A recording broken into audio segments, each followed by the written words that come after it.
आज का डिस्कशन प्रारंभ करते हैं। आज हम क्लास 9th और क्लास 10th का पूरा ज्योग्राफी पूरी तरह इस वीडियो के माध्यम से ख़त्म करेंगे। अभी वर्तमान में हम क्लास 9th का चैप्टर नंबर 1 अध्याय 1 पूरी तरह से चर्चा करेंगे। भारत का आकार और स्थिति इसके बारे में चर्चा करेंगे। क्लास चैप्टर 1, 2, 3, 4, 5, 6 पूरा कंप्लीट करेंगे इसी वीडियो में, और क्लास 10th का भी पूरा ज्योग्राफी इसी वीडियो में पूरी तरीक़े से ख़त्म करेंगे। आइए शुरू करते हैं। सबसे पहला क्वेश्चन क्या है कि कर्क रेखा या 23.5 डिग्री उत्तरी अक्षांश को कर्क रेखा कहा जाता है। कर्क रेखा भारत के बीचों बीच से गुजरती है। जितना फैक्ट और ही एक्स्ट्रा पॉइंट होगा हम पूरी तरीके से आपको बताते जाएंगे, आप प्रेम से सुनते रहिए। कर्क रेखा भारत के 23.5 डिग्री उत्तरी अक्षांश को कहा जाता है, जो भारत के 2 बराबर भागों में बांटती है। कर्क रेखा को 2 बार काटने वाली नदी का नाम है माही नदी। कर्क रेखा भारत के 8 राज्य से होकर गुजरती है।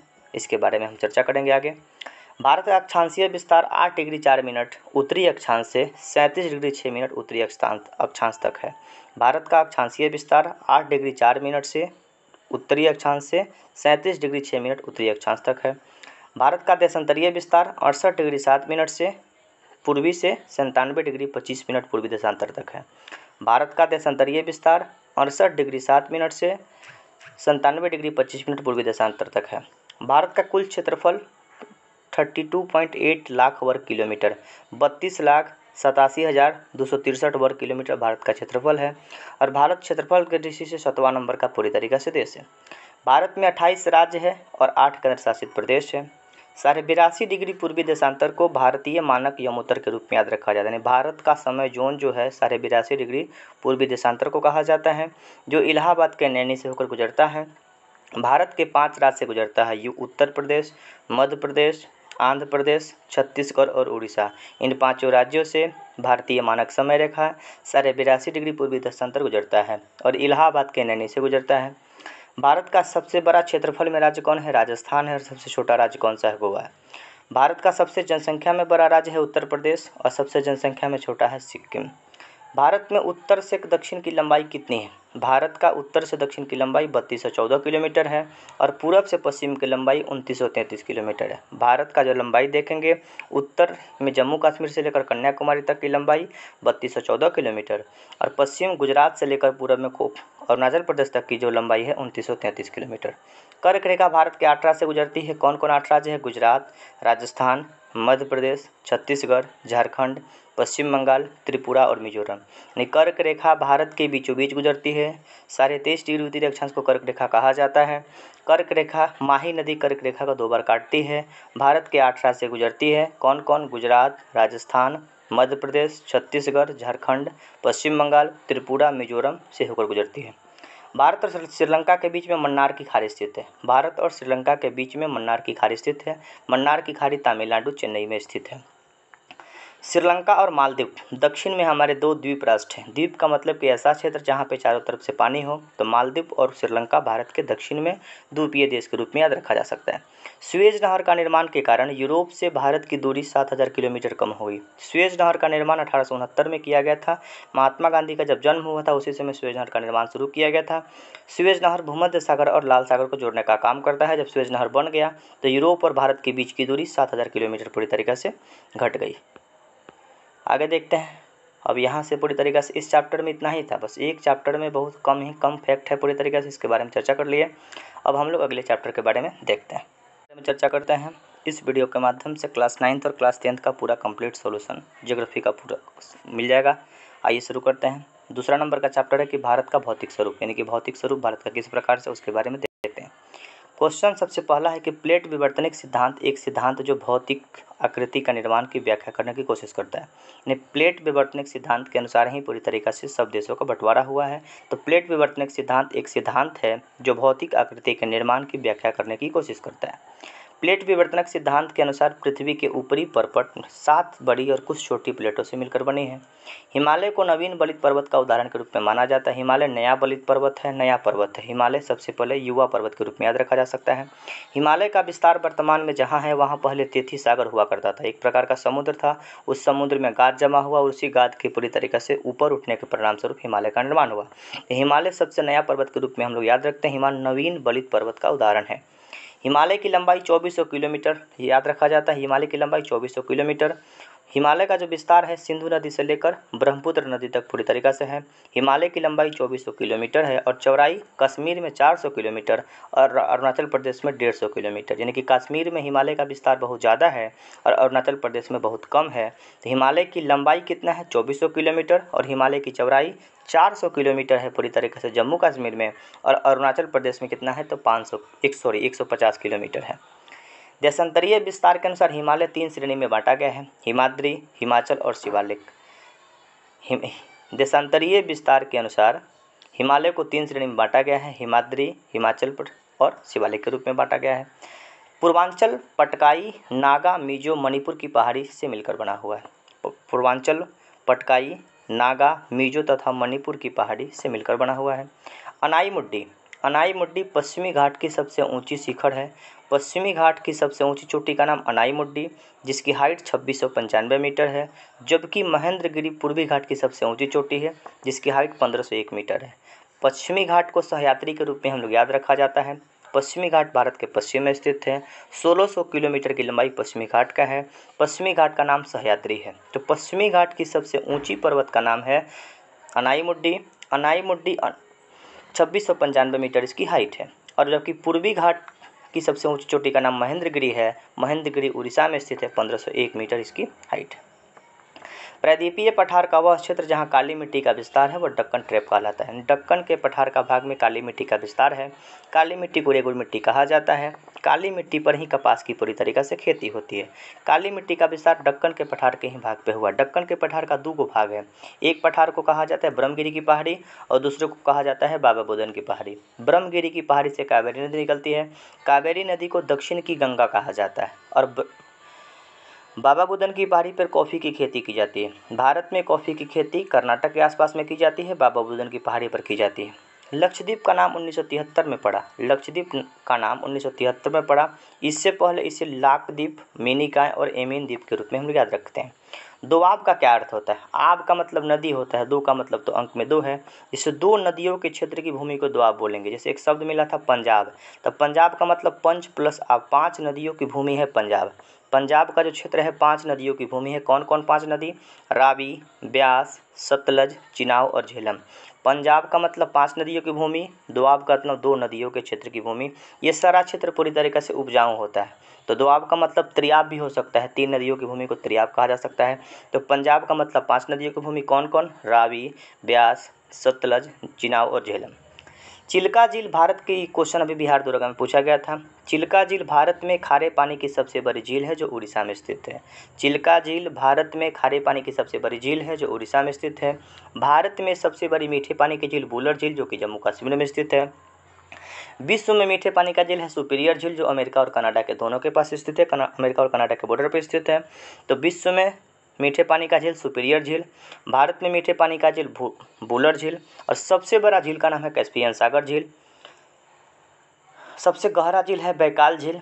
बैकाल झील पूरी तरीके से रसिया में स्थित है। नदी के सागर से मिलने से पहले उसके अपवाह में हल्का सा अवरोध आने पर मलबे का निक्षेप होने लगता है।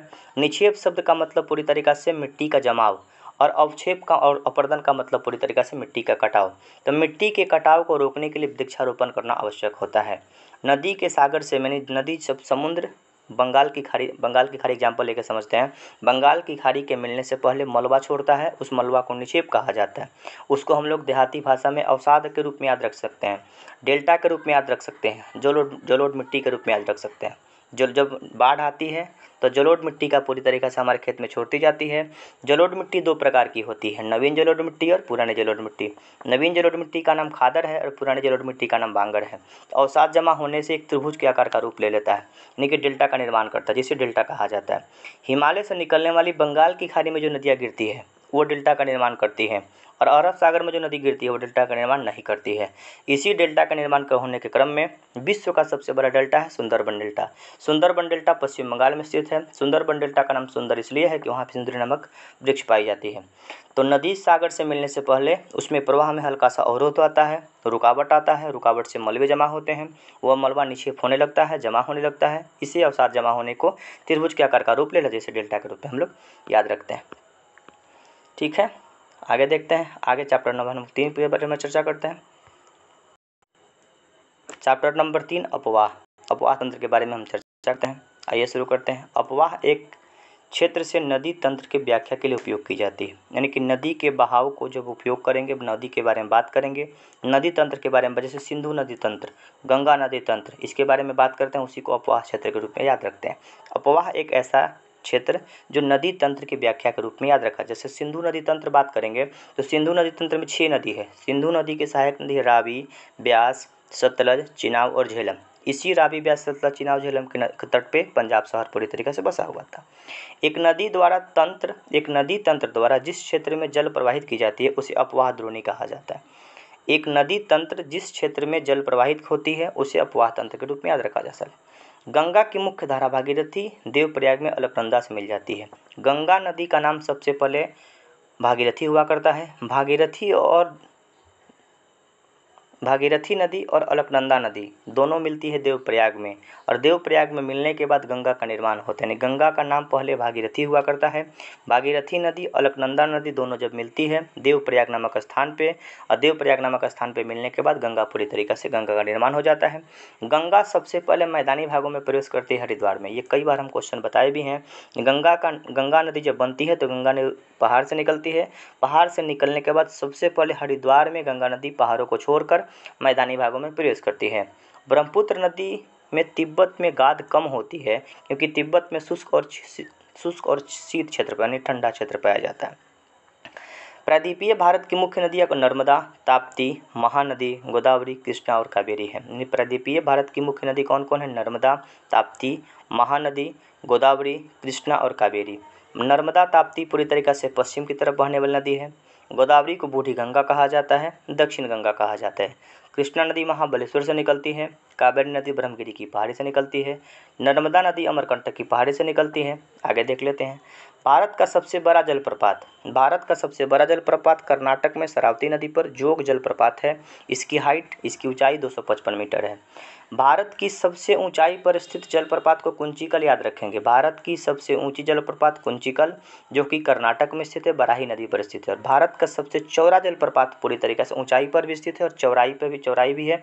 चौड़ा पानी गिरता है जो पूरी तरीके से शरावती नदी पर कर्नाटक में ही स्थित है, जिसका नाम जोग है। भारत की सबसे ऊंची जलप्रपात कुंचिकल कर्नाटक में बराही नदी पर स्थित है।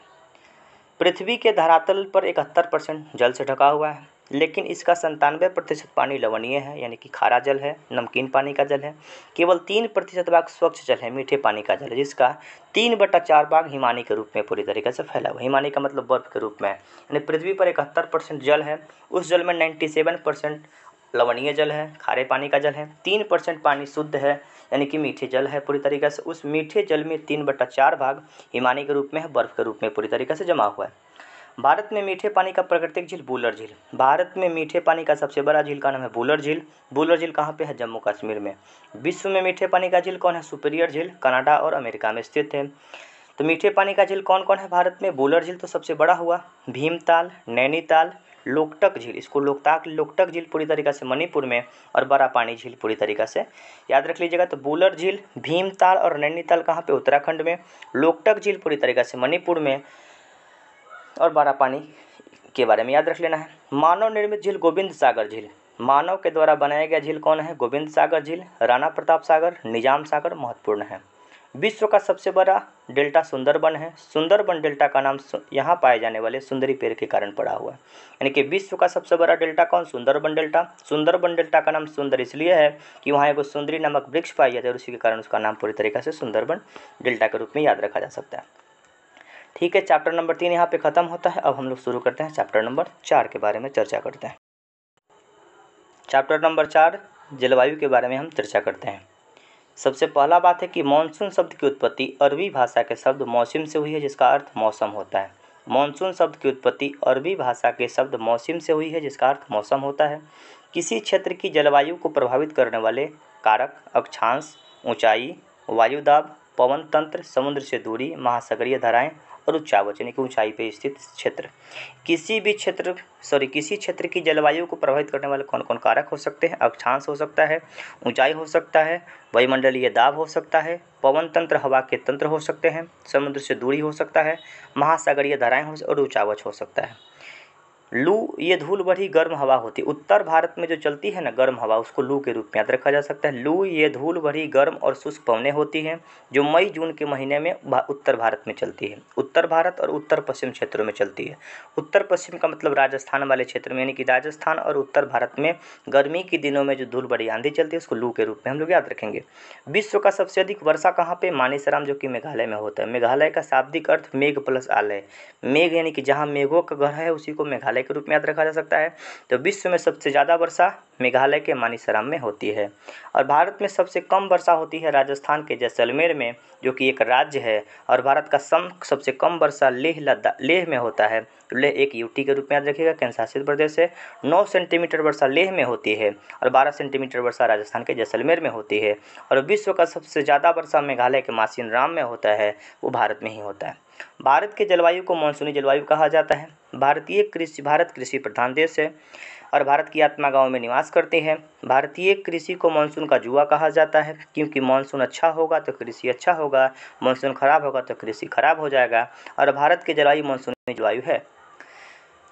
जेठ धारा उत्तरी क्षोभ मंडल के संकीर्ण क्षेत्रों के तीव्र बहने वाली पवन को जेठ धारा कहा जाता है। पृथ्वी के ऊपर 5 गो परत है: क्षोभ मंडल, समताप मंडल, मध्य मंडल, आयन मंडल और बहिर्मंडल। क्षोभ मंडल में मौसम संबंधी घटना घटती है, बादल बनने की प्रक्रिया होती है। समताप मंडल में एरोप्लेन उड़ता है, ओजोन परत समताप मंडल में पाया जाता है। मध्य मंडल में जितने भी उल्का पिंड है जल के राख हो जाते हैं। आयन मंडल में रेडियो टेलीविजन तरंग पूरी तरीके से उत्पन्न होते हैं, वहीं से रेडियो टेलीविजन संचार का व्यवस्था होता है। और बहिर्मंडल में जो रॉकेट छोड़ते हैं उसके बाहर निकल के चला जाता है। आगे देखते हैं पॉइंट एनेलिनो। एनेलिनो एक गर्म जलधारा है। यह पेरू के तट पर उत्पन्न होता है और पेरू से शीत धारा को अस्थायी रूप से हटाकर अपना स्थान ले लेता है। एनेलिनो एक प्रकार का गर्म जलधारा है। यह पेरू एक देश है, पेरू के तट से उत्पन्न होती है और पेरू के जो ठंडा जलधारा है उसको हटा के और उसका स्थान अपने स्थान पर पूरी तरीके से ले लेती है। मानसून का फटना, अचानक हुई कई दिनों पर वर्षा लगातार होना प्रचंड रूप से मानसून का फटना कहानी। बादल का फटना का मतलब ना एक ही जगह पे बादल बहुत ज़्यादा पानी गिरा दिया, उसी को बादल का फटना, मानसून का फटना के रूप में याद रखेंगे।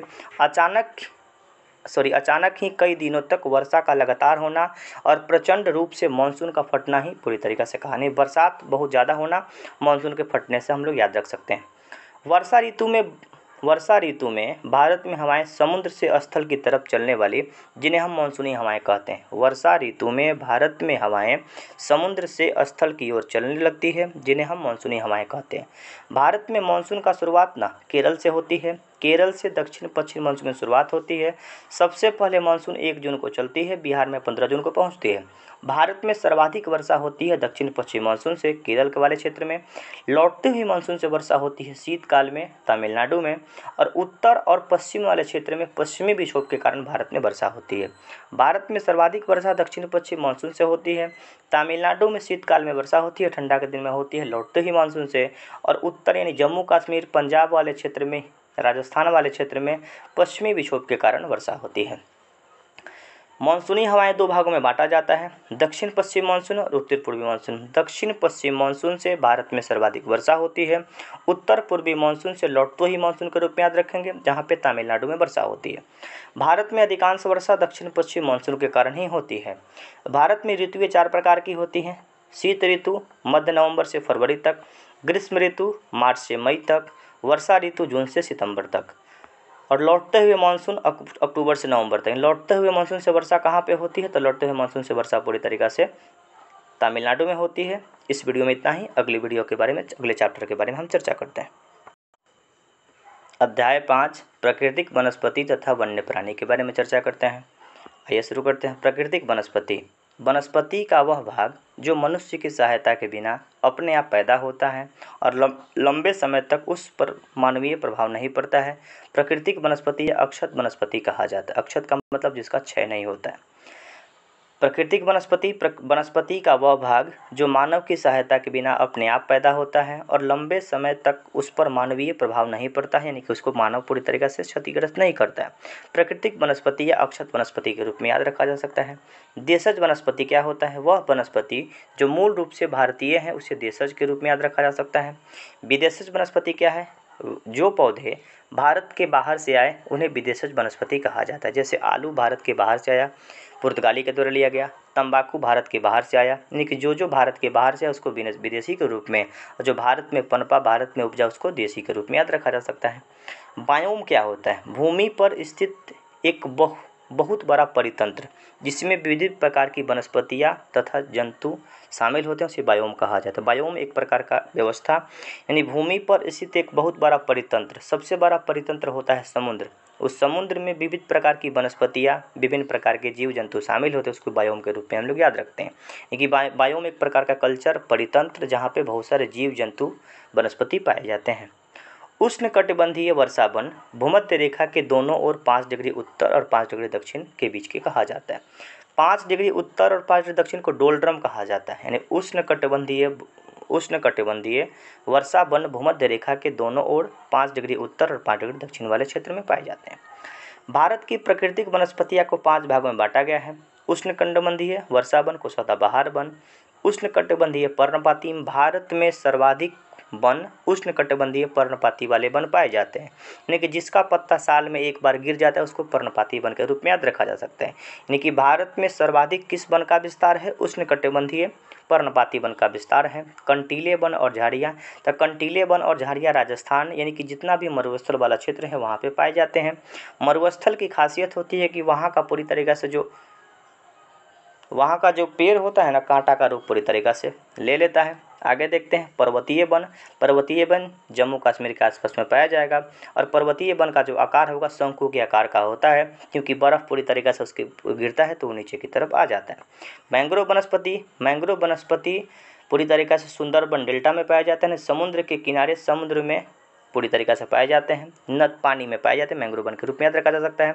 सर्वाधिक मैंग्रोव वन पूरी तरीक़ा से पश्चिम बंगाल में पाया जाता है। यानी कि 5 प्रकार का भारत में वन पाया जाता है। उष्णकटिबंधीय वर्षा वन सदाबहार वन के रूप में याद रखेंगे। उष्णकटिबंधीय पर्णपाती वन जो सर्वाधिक मात्रा में भारत में पाए जाते हैं। कंटीले और वन और झाड़ियाँ पर्वतीय वन और मैंग्रोव वन के रूप में याद रखा जाता है। उष्णकटिबंधीय पर्णपाती वन में पाए जाते हैं साल, सागौन, बाँस, शीशम, चंदन, खैर, अर्जुन, सहतूत, पीपल और नीम। यानी कि जो हमारे क्षेत्र में पाया जाता है, आपके क्षेत्र और हमारे क्षेत्र में पाया जाता है। जैसे साल का वृक्ष, सागौन का वृक्ष, बाँस, जैसे आज बाँस दिवस के रूप में हम लोग मना रहे हैं। शीशम का पेड़, चंदन का पेड़ जो कि कर्नाटक में, खैर का लकड़ी, अर्जुन, सहतूत और पीपल, ये सब उष्णकटिबंधीय पर्णपाती वन है। यानी कि भारत में सर्वाधिक उष्णकटिबंधीय पर्णपाती वन पाए जाते हैं। पर्वतीय वन में पाए जाने वाले कुछ वृक्ष ओक। क्वेश्चन यहाँ से आता है, इस बात को थोड़ा सा गौर करिएगा। पर्वतीय वन में पाए जाने वाले कुछ वृक्ष ओक, चेस्टस्टन, चीर, देवदार, सिल्वर फर। चीर के वृक्ष से तारपीन का तेल निकलता है। ये सब कौन सा वन है? पर्वतीय वन है। राष्ट्रीय पार्क वह अनरक्षित वन जिसमें प्राकृतिक वनस्पति, प्रकृति की सुंदरता और वन्य जीवों और उसके प्राकृतिक वातावरण में संरक्षित रखा जाता है। राष्ट्रीय पार्क, नेशनल पार्क क्या है? तो वह आरक्षित वन जिसमें प्राकृतिक वनस्पति, प्रकृति की सुंदरता और वन्य जीवों को उसके प्राकृतिक वातावरण में सुरक्षित रखा। नेशनल पार्क में कोई भी जीव जंतु को सुरक्षित रखने की व्यवस्था होती है। इस चैप्टर में इतना ही। अगले चैप्टर के बारे में हम पूरी तरीक़े से बात करते हैं। 6 के बारे में चर्चा करते हैं। जनसंख्या से प्रश्न हमेशा पूरी तरीक़े से बनते हैं। जनगणना क्या होता है? एक निश्चित समयांतराल पर जनसंख्या की आधिकारिक गणना को जनगणना कहा जाता है। जनगणना होता क्या है? एक निश्चित समयांतराल में जनसंख्या की आधिकारिक गणना को जनगणना कहा जाता है। भारत में सबसे पहले जनगणना 1872 में लॉर्ड मेयो के शासनकाल में हुआ था। नियमित जनगणना की शुरुआत 1881 में लॉर्ड रिपन के शासनकाल में किया गया था। भारत में सबसे पहले जनगणना 1872 में लॉर्ड मेयो के शासनकाल में किया गया था। नियमित जनगणना की शुरुआत 1881 में लॉर्ड रिपन के शासनकाल में शुरू किया गया था। जनगणना हमेशा 10 साल पे होती है, इस बात को याद रख लीजिएगा। 2011 की जनगणना के अनुसार भारत का जनसंख्या कितना है? 121 करोड़ के आसपास में पूरी तरीक़ा से है। 121 करोड़ भारत की जनसंख्या है। 2011 की जनगणना के अनुसार भारत की जनसंख्या 121 करोड़ है। कितना परसेंटेज है पूरी तरीक़ा से? तो विश्व का 17.5% जनसंख्या भारत में निवास करता है। यानी कि विश्व का कुल जनसंख्या का 17.5% भारत में निवास करती है। 2011 की जनगणना के अनुसार भारत में सर्वाधिक जनसंख्या उत्तर प्रदेश के पास है। 19 करोड़ पूरी तरीक़ा से जनसंख्या उत्तर प्रदेश के पास है। और सबसे कम जनसंख्या वाला राज्य अपना सिक्किम में है। सबसे बड़ा क्षेत्रफल में राज्य है राजस्थान और सबसे छोटा क्षेत्रफल में राज्य है गोवा। सबसे बड़ा जनसंख्या में राज्य है उत्तर प्रदेश और सबसे छोटा है पूरी तरीके से सिक्किम। सिक्किम के पास 6 लाख जनसंख्या है और उत्तर प्रदेश के पास 19 करोड़ के आसपास में जनसंख्या है। भारत की लगभग आधी आबादी 5 राज्यों में निवास करती है। भारत की आधी आबादी लगभग 5 राज्यों में निवास करती है। कौन कौन है? उत्तर प्रदेश, महाराष्ट्र, बिहार, पश्चिम बंगाल और आंध्र प्रदेश। यानी कि भारत की आधी आबादी 5 राज्य में निवास करती है। कौन कौन 5 राज्य है? उत्तर प्रदेश, महाराष्ट्र, बिहार, पश्चिम बंगाल और आंध्र प्रदेश। 2011 की जनगणना के अनुसार अब देखिए, वर्तमान में बिहार का जनघनत्व सबसे ज़्यादा है। यानी कि सबसे ज़्यादा जनसंख्या घनत्व वाला राज्य कौन सा है? पूरी तरीक़ा से बिहार। बिहार का जनसंख्या घनत्व 1106 है। यानी कि 1 वर्ग मीटर स्क्वायर में 1106 लोग बिहार में रहता है। यानी कि भारत का सर्वाधिक जनसंख्या घनत्व किस राज्य के पास? तो अपने बिहार के पास 1106 है। इस क्वेश्चन को याद रख लीजिएगा। सबसे कम जनसंख्या घनत्व वाला अरुणाचल प्रदेश, इसका जनसंख्या घनत्व 17 व्यक्ति प्रति वर्ग किलोमीटर। यानी कि बिहार में 1 वर्ग किलोमीटर स्क्वायर एरिया में 1106 लोग रहता है। उसी तरीक़ा से अरुणाचल प्रदेश में 17 लोग प्रति वर्ग किलोमीटर में निवास करता है। कोई दिक्कत नहीं है। 2011 की जनगणना के अनुसार सबसे ज़्यादा लिंगानुपात केरल का है। लिंगानुपात का मतलब 1000 पुरुष पे स्त्रियों की संख्या को लिंगानुपात कहा जाता है। बिहार में सर्वाधिक लिंगानुपात गोपालगंज जिला का है। भारत में सर्वाधिक लिंगानुपात केरल का है 1084, जबकि और सबसे कम लिंगानुपात पूरी तरीक़ा से हरियाणा का है। यहाँ पे दिल्ली बता रहा है पूरी तरीक़ा से, दिल्ली केंद्र शासित प्रदेश है। राज्य में हम लोग बात कर रहे हैं तो सबसे ज़्यादा लिंगानुपात केरल का और सबसे कम लिंगानुपात पूरी तरीक़ा से हरियाणा का। 2011 की जनगणना के अनुसार देश की साक्षरता दर कितनी है? देश का साक्षरता दर 74.08%, जिसमें पुरुष का साक्षरता 82% और महिला का साक्षरता 65.46% है। भारत में सबसे अधिक साक्षर राज्य कौन सा है? केरल है। और भारत का सबसे कम साक्षर राज्य अपना बिहार है। एक वर्ष में प्रति 1000 लोगों पर जन्म लेने वाले जीवित बच्चों की संख्या को जन्म दर कहा जाता है।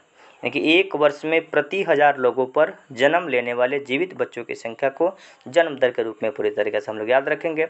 इस चैप्टर में इतना ही। इस चैप्टर में क्या पढ़ना था? पूरी तरीक़ा से जनसंख्या के बारे में बात किए थे। सर्वाधिक जनसंख्या उत्तर प्रदेश का है। सबसे कम जनसंख्या भारत में सिक्किम का है।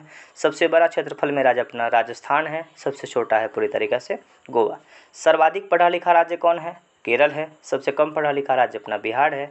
सर्वाधिक लिंगानुपात किसके पास है? केरल के पास है। सबसे कम लिंगानुपात किसके पास? हरियाणा के पास। इस चैप्टर में इतना ही। अगले चैप्टर के बारे में हम चर्चा करते हैं। क्लास 10th का पूरी तरीके से अब ज्योग्राफी शुरू करते हैं। क्लास 9th का ज्योग्राफी खत्म हो चुका है। अब क्लास 10th के ज्योग्राफी के बारे में हम चर्चा करते हैं। सबसे पहला अध्याय संसाधन और विकास के बारे में हम चर्चा करते हैं। क्लास 10th का ज्योग्राफी की शुरुआत संसाधन और विकास से शुरू करते हैं। संसाधन और विकास के बारे में बात करते हैं। संसाधन का मतलब क्या होता है? सबसे पहला क्वेश्चन बनता है कि प्रकृति से प्राप्त विभिन्न वस्तुएं जो हमारी आवश्यकताओं को पूरा करने में प्रयुक्त होते हैं, जिनको बनाने के लिए प्रौद्योगिकी उपलब्ध हो, संसाधन कहा जाता है। यानी कि हमारे ज़रूरत के लिए जो वस्तु है उन सभी को संसाधन कहा जाता है। यानी कि प्रकृति से कोई वस्तु ले आए, अपने दिमाग लगाए कोई सामान बना लिए जो हमारे लिए उपयोगी हो गया, उस सबसे क्या है? संसाधन है। संसाधन मानव निर्मित हो सकता है, प्राकृतिक संसाधन हो सकता है, अनवीकरणीय संसाधन हो सकता है, नवीकरणीय संसाधन हो सकता है, संभावित संसाधन भी हो सकता है। धीरे धीरे इसके बारे में चर्चा करते हैं। जीवमंडल से प्राप्त संसाधन को जैव संसाधन कहा जाता है। जो संसाधन जीवमंडल से प्राप्त होगा उसको जैव संसाधन के रूप में हम लोग याद रखेंगे। निर्जीव वस्तु से प्राप्त निर्मित संसाधन को अजैव संसाधन कहा जाता है। आसान भाषा में समझना है। वे संसाधन जिन्हें विभिन्न भौतिक, रासायनिक और यांत्रिक प्रक्रियाओं द्वारा पुनः उपयोगी बनाया जा सकता है, उसे नवीकरणीय संसाधन कहते हैं। यानी कि वे संसाधन जिन्हें विभिन्न भौतिक, रासायनिक अथवा यांत्रिक प्रक्रियाओं द्वारा पुनः उपयोगी बनाया जा सकता है, उन्हें नवीकरणीय संसाधन कहा जा सकता है। यानी कि जिसका उपयोग हम लोग फिर से कर सकते हैं उसको नवीकरणीय संसाधन कहेंगे। नवीकरणीय संसाधन को इंग्लिश में रिन्यूएबल एनर्जी कहा जाता है। रिन्यूएबल का मतलब फिर से उसका उपयोग हम लोग कर पाएंगे, थोड़ा सा दिमाग लगा के। लेकिन वे संसाधन जिनका उपयोग एक बार लाने के बाद पुनः उसका उपयोग नहीं करेंगे, जैसे कोयला जलाएंगे तो क्या बनेगा, राख बनेगा, इसका उपयोग फिर से नहीं कर पाएंगे। पेट्रोलियम जलाते हैं पूरी तरीके से, तो पेट्रोलियम जलाने के बाद हमको क्या बनेगा, धुआं निकलेगा, वो क्या होगा, अनवीकरणीय संसाधन का उदाहरण। जितना भी पेट्रोलियम पदार्थ है वो सब अनवीकरणीय संसाधन का उदाहरण है। वे संसाधन जिन्हें एक बार उपयोग में लाने के बाद पुनः उपयोग में नहीं लिया जा सकता है, इसका निर्माण और विकास एक लंबे भूवैज्ञानिक अंतराल में हुआ है, अनवीकरणीय संसाधन कहा जाता है।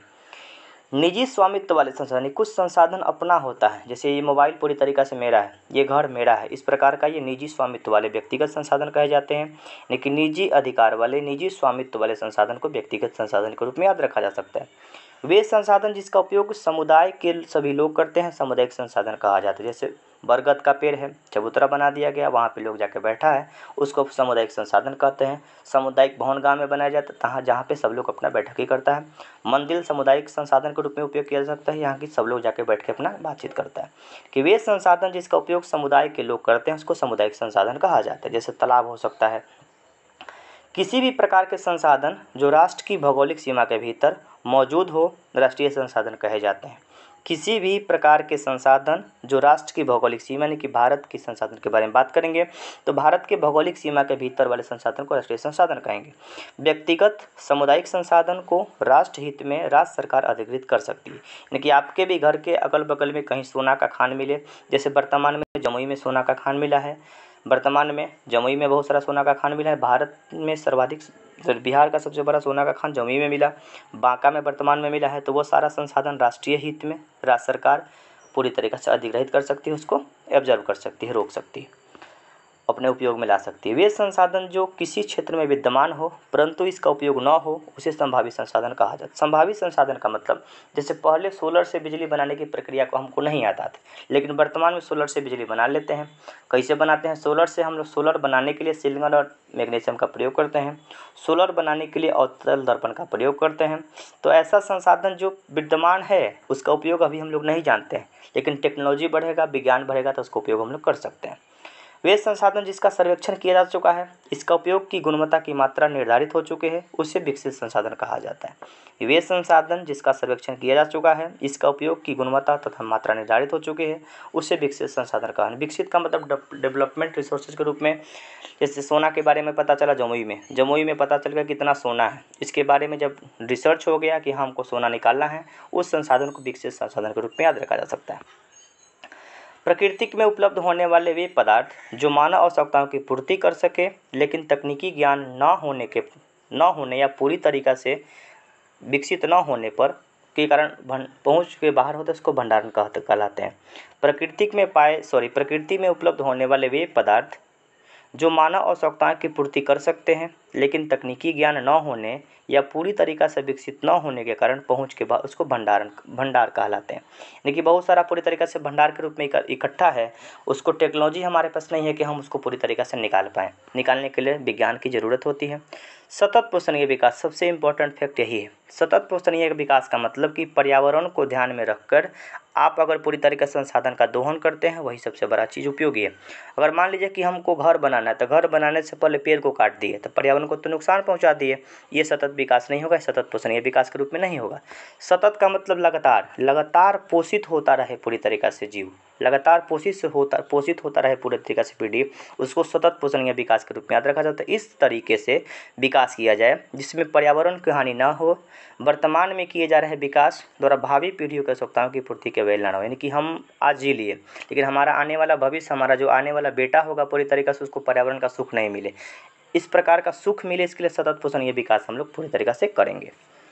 पर्यावरण को ध्यान में रख के विकास करना सतत पोषणीय विकास कहा जाता है। संसाधन नियोजन, ऐसे उपाय अथवा तकनीकी जिसके द्वारा संसाधन का उचित प्रयोग सुनिश्चित किया जा सके। ऐसा नहीं कि संसाधन जो पूरी तरीक़े से मिला उसको एक ही लोग पूरी तरह अपने बांट लिए। महात्मा गांधी का एक स्टेटमेंट यहाँ पे याद रखिएगा कि संसाधन पेट भरने के लिए होता है, न कि पेट ही भरने के लिए होता है। पृथ्वी पर जितना लोग हैं उन लोगों के लिए खाना है, संसाधन है, अगर बशर्ते कि लोग पेटी नहीं भरे तो। यानी कि संसाधन पेट भरने के लिए होता है, न कि पेटी भरने के लिए होता है। पेटी भरना शुरू करिएगा तो लोगों के पास उचित तरीक़ा से व्यवस्था नहीं पहुँचेगा और ये गैप बढ़ जाएगा। किसी के पास बहुत ज़्यादा संसाधन होगा, किसी के पास बहुत कम होगा। भारत में इस प्रकार का गैप ज़्यादा देखने को मिलता है। कोई बहुत ज़्यादा अमीर है और कोई बहुत ज़्यादा गरीब है। कोई खाना फेंकता है और किसी के पास उसी को खाना भी नहीं मिलता है। इस प्रकार का गैप भारत में थोड़ा सा ज़्यादा है। संसाधन नियोजन एक ऐसा उपाय अथवा तकनीक जिसके द्वारा संसाधन का उचित उपयोग सुनिश्चित किया जा सके। बिल्कुल ठीक है। संसाधन संरक्षण, संसाधनों के न्याय संगत और योजनाबद्ध प्रयोग जिससे संसाधन का अपव्यय न हो। यानी कि कोई भी संसाधन का उपयोग हम लोग बेहतर तरीके से करें ताकि आने वाला पीढ़ी उसको उपयोग कर सके। जैसे ऊर्जा संरक्षण हम लोग पढ़ते हैं, यानी ऊर्जा का न तो उत्पन्न हो और न ही नष्ट हो, ऊर्जा का एक रूप से दूसरे रूप में रूपांतरित हो, वही ऊर्जा संरक्षण होगा। तो संसाधन का संरक्षण का संसाधन का न्याय संगत उपयोग, योजनाबद्ध तरीके से प्रयोग, वही न्याय संसाधन संरक्षण के रूप में याद रखा जा सकता है। भूमि निम्नीकरण, यानी कि भूमि निम्नीकरण का मतलब भूमि का कम हो जाना। विभिन्न प्राकृतिक और मानवीय क्रियाओं द्वारा मृदा का कृषि के योग्य न रह पाना भूमि निम्नीकरण कहा जा सकता है। यानी कि हम लोग जमीन घर बनाने लगे पूरी तरीक़ा से, मिट्टी की उर्वरता शक्ति कम हो जाए, इसको भूमि निम्नीकरण के रूप में याद रखा जा सकता है। निवल अथवा शुद्ध बोया गया क्षेत्र, निवल अथवा शुद्ध बोया गया क्षेत्र क्या है? वह क्षेत्र जहां वर्ष भर में एक बार या एक से अधिक बार कृषि की जाती है। निवल अथवा शुद्ध बोया गया क्षेत्र क्या होता है? वह क्षेत्र जहां वर्ष में एक बार या एक से अधिक बार कृषि की जाती है, उसको निवल अथवा शुद्ध बोया हुआ क्षेत्र कहा जाता है। शुद्ध बोया हुआ क्षेत्र क्या है? कुल बोया गया क्षेत्र क्या होता है? शुद्ध बोए गए क्षेत्र में प्रति भूमि को जोड़ना, इसको कुल बोया गया क्षेत्र के रूप में याद रखा। प्रति भूमि का मतलब वह भूखंड जिस पर कुछ समय तक खेती नहीं की जाती है, खाली छोड़, उसको प्रति भूमि के लिए याद रखेंगे। बंजर भूमि क्या है? वह भूखंड जिसमें कोई पैदावार नहीं होती है, जो पहाड़ी और रेतीली और दलदली मिट्टी के रूप में याद। लेटराइट मिट्टी, अधिकांश वर्षा वाले क्षेत्रों में मिट्टी के ऊपरी परत तेजी से कटाव हो जाते हैं, उसको लेटराइट मिट्टी कहा जाता है। चाय पत्ती की खेती लेटराइट मिट्टी पर पूरी तरीके से की जाती है। मृदा अपरदन क्या होता है? प्रकृति कारकों के द्वारा मृदा एक स्थान से मिट्टी एक स्थान से हटना ही मृदा अपरदन। मृदा का अपरदन का मतलब मिट्टी का कटाव। उत्खात भूमि, प्रवाहित जल और पवनों द्वारा किए जाने वाले मृदा अपरदन के उत्खात भूमि के रूप में, गड्ढा के रूप में, खंडर के रूप में पूरी तरीके से बन जाता है। क्वेश्चन है पूरी तरीके से, आइए देख लेते हैं। बस इस आगे देखते हैं, आगे अगले चैप्टर के बारे में चर्चा करते हैं। क्लास 10th चैप्टर नंबर 2 जल संसाधन, अध्याय 2 जल संसाधन के बारे में चर्चा करते हैं। विश्व में जल के आयतन का 96.5% जल भाग महासागरों में तथा केवल 2.5% जल अलवणीय जल है। यानी कि 96% के आसपास में पानी पूरी तरीके से लवणीय है, महासागर में है। 2.5% ही पानी पूरी अलवणीय है, मीठे पानी का पूरी तरीके से व्यवस्था है। भारत की अधिकांश नदियाँ विशेषकर सरिताएं प्रदूषण के कारण जहरीली धारा में परिवर्तित हो जाती है। यानी कि भारत की अधिकांश नदियाँ विशेषकर सरिताएं का मतलब छोटा छोटा नदी नाला के बारे में जहरीले हो जाती है। नदी बेसिन का मतलब क्या होता है कि मुख्य नदी तथा उसकी सहायक नदियों द्वारा कुल संचित क्षेत्र को नदी बेसिन कहा जाता है। नदी के क्षेत्र में जो नदी का जो उपजाऊ क्षेत्र उसको नदी बेसिन के रूप में याद रखा जा सकता है। मुख्य नदी तथा उसकी सहायक नदी, जैसे मुख्य नदी हुआ गंगा, सहायक नदी हो जाएगी यमुना, सोन, गंडक, ये सब मुख्य सहायक नदी के रूप में याद रखा जा सकता है। तो नदी बेसिन मुख्य नदी तथा उसकी सहायक नदियों द्वारा कुल संचित क्षेत्र को नदी बेसिन के रूप में याद रखेंगे। नर्मदा बचाओ आंदोलन, नर्मदा नदी पर सरदार सरोवर बांध बनाने के लिए विरोध चलाया गया। नर्मदा बचाओ आंदोलन मेधा पाटेकर के द्वारा किया गया था। सरदार सरोवर बांध नर्मदा नदी पर बनाया जा रहा था, उसी के बचाव के लिए पूरी तरीक़ा से मेधा पाटेकर के प्रयास से नर्मदा बचाओ आंदोलन हुआ। बचपन बचाओ आंदोलन के प्रणेता कैलाश सत्यार्थी थे, 1980 में किए थे। वृक्ष बचाओ आंदोलन सुंदरलाल बहुगुणा के द्वारा किया गया था। पालर पानी, राजस्थान के कुछ भागों में वर्षा के जल को शुद्ध रूप से पालर पानी के रूप में याद रखा जा सकता है। भूमिगत जल, भूमि के नीचे बिछे हुए सैल अस्तर छिद्रों के परतों के एकत्र होने के। भूमिगत जल का मतलब कि भूमि, जैसे हम लोग चापाकल से पानी निकालते हैं, वो भूमिगत जल का ही पूरी उदाहरण है। यानी कि मिट्टी के नीचे जो जल है उसको भूमिगत जल के रूप में याद रखेंगे। वर्षा जल संग्रहण, ये राजस्थान में खास करके जहाँ पानी की कमी होती है वहाँ छोटा छोटा गड्ढा करके वर्षा के जल को एकत्रित करने की व्यवस्था की जाती है। जल विद्युत क्या होता है? ऊंचे स्थानों से जल की धारा को नीचे गिराकर उत्पन्न की गई विद्युत से जल विद्युत के रूप में याद रखेंगे। यानी कि ऊंचाई से पानी को गिराते हैं और टरबाइन चलाते हैं, टरबाइन चलाने के बाद पूरी तरीके से हमको बिजली के रूप में मिल जाती है। जलप्रपात क्या होता है? नदी घाटी के मध्य ऊंचाई से गिरने वाला झरना को जलप्रपात कहा जाता है। बांध बहते हुए पानी को रोकने की दिशा या बहाव को कम करने के लिए खड़ी की गई बाधा को आमतौर पर जलाशय या झील या जलभरण या बांध कहा जाता है। बांध बनाने से भूकंप आने की समस्या पूरी तरीके से बढ़ जाती है। भारत का सबसे लंबा बांध कौन सा? हीराकुंड बांध है, महानदी पर उड़ीसा में स्थित है। और भारत का सबसे ऊंचा बांध कौन है? टिहरी बांध भागीरथी नदी पर पूरी तरीके से स्थित है। बहुउद्देशीय परियोजना क्या होता है? नदियों पर बांध बनाकर एक बार में अनेक उद्देश्य की पूर्ति की जाए, यानी कि बहुत से उद्देश्य की पूर्ति करने के लिए जो योजना बने, परियोजना बने, उसको बहुउद्देशीय परियोजना कहेंगे। भारत की सबसे पहली जो परियोजना बनी थी स्वतंत्र भारत की, दामोदर घाटी परियोजना। दामोदर घाटी परियोजना को देखते हुए नेहरू जी बोले थे कि बहुउद्देशीय परियोजना आधुनिक भारत का मंदिर है। बहुराष्ट्रीय कंपनी क्या होता है कि बहुत से राष्ट्र में जो कंपनी काम करती है। बहुराष्ट्रीय का मतलब कि बहुत से देशों में जो कंपनी काम करते हैं उसको बहुराष्ट्रीय कंपनी कहा जाता है। जैसे गूगल कंपनी है, गूगल हर देशों में अपना प्रसार कर दिया है। कोको कोला पेप्सी बहुराष्ट्रीय कंपनी है।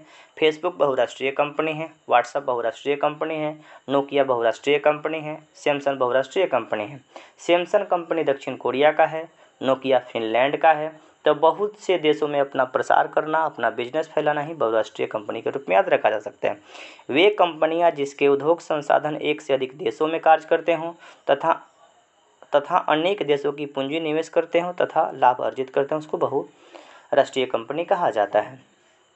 बॉस ड्रिप सिंचाई। ड्रिप सिंचाई का ड्रिप सिंचाई का जो व्यवस्था है ना, इजराइल का देन है। ड्रिप सिंचाई का मतलब पेड़ के पास ही पानी बूंद बूंद टपका के हम अपना खेती कर लेंगे, उसको ड्रिप सिंचाई कहा जाता है। सुनिए फिर से, नदियों और झरनों के जल को बांस के पाइप द्वारा एकत्र करके सिंचाई करना बॉस ड्रिप सिंचाई कहा जाता है। यानी कि एकदम पतले पतले पाइप के सहारे पेड़ के पास पानी पहुंचाना, बूंद बूंद से पानी टपकाना है ड्रिप सिंचाई का एग्जाम्पल है। ड्रिप सिंचाई का जो व्यवस्था का देन है ना, इजराइल के द्वारा ही पूरी तरीके से की गई है। आगे देखते हैं, अगले चैप्टर के बारे में चर्चा करते हैं।